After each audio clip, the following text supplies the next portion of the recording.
I'm a laparoscopic and minimal invasive surgeon. I'm doing bariatric surgery since last 9 years, and I've got an honor of operating heaviest person in the world, and I've also an honor of operating heaviest person in Pakistan.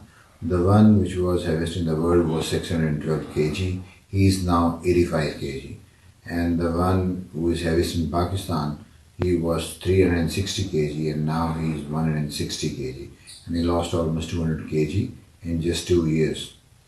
I've got a high volume center in Pakistan at Shalamar Hospital. I operate in Hamid Latif, Al Razi, and Shalamar Hospital simultaneously. And we have got referral cases from all over the country, and almost 10 to 12 cases come from different areas of the world. All Pakistani nationals and even foreigners, they come and get their opinion for surgery, and they have